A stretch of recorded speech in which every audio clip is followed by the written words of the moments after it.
أعوذ بالله من الشيطان الرجيم. سورة الرحمن مكية. بسم الله الرحمن الرحيم.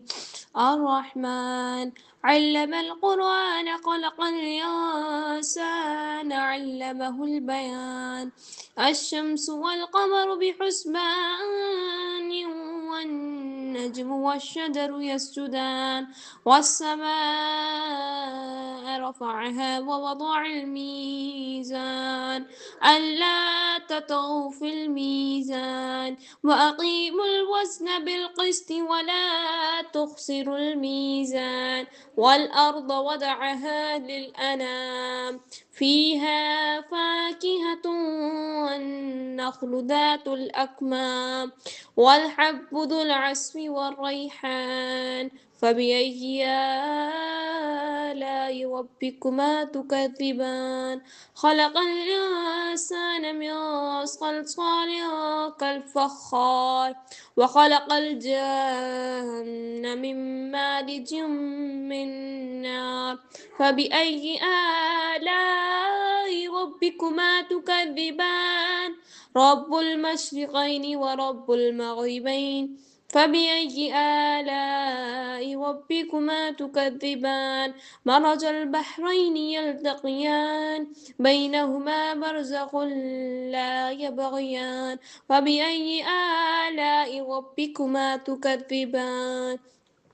يخرج منهما اللؤلؤ والمرجان فبأي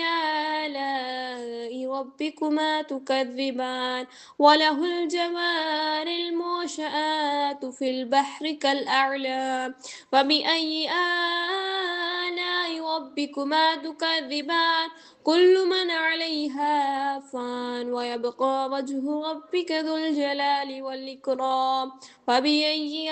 آلاء ربكما تكذبان يسأله ما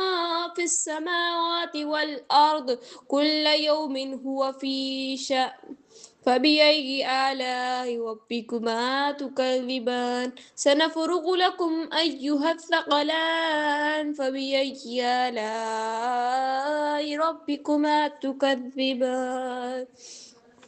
يا معشر الجن والإنس إن استطعتم أن تنفذوا من أقطار السماوات والأرض فانفذوا لا تنفذون إلا بسلطان فبأي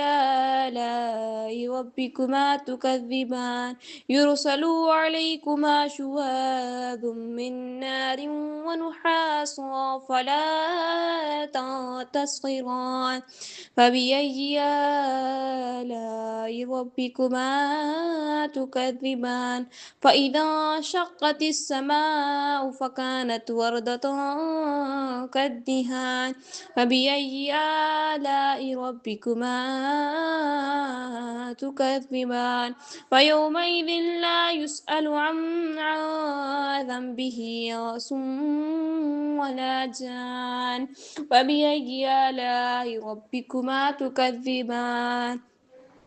يعرف المجرمون بسيماهم فيؤخذ بالنواصي والأقدام وبأي آلاء ربكما تكذبان هذه جهنم التي يكذب بها المجرمون يطوفون بينها وبين حميم آن فبأي آلاء ربكما تكذبان ولمن خاف مقام ربه جنتان فبأي آلاء ربكما تكذبان ذوات أفنان فبأي آلاء ربكما تكذبان فيهما عينان تجريان فبأي آلاء ربكما تكذبان فيهما من كل فاكهة زوجان فبأي آلاء ربكما تكذبان متكئين على فرش بطائنها من استبرق وجنى الجنتين دان فبأي آلاء ربكما تكذبان فيهن قاصرات الطرف لم يطمثهن إنس قبلهم ولا جان فبأي آلاء ربكما تكذبان كأنهن الياقوت والمرجان فبأي آلاء ربكما تكذبان هل جزاء الإحسان إلا الإحسان فبأي آلاء ربكما تكذبان ومن دونهما جنتان فبأي آلاء ربكما تكذبان مدهامتان فبأي آلاء ربكما تكذبان فيهما عينان نضاختان فبأي آلاء ربكما تكذبان فيهما فاكهة والنخل ورمان فبأي آلاء ربكما تكذبان فيهن خيرات حسان فبأي آلاء ربكما تكذبان حور مقصورات في الخيام فبأي آلاء ربكما تكذبان لم يطمثهن إنس قبلهم ولا جان فبأي آلاء ربكما تكذبان متكئين على رفرف خضر وعبقري حسان فبأي آلاء ربكما تكذبان تبارك اسم ربك ذي الجلال والإكرام آمنت بالله صدق الله العظيم.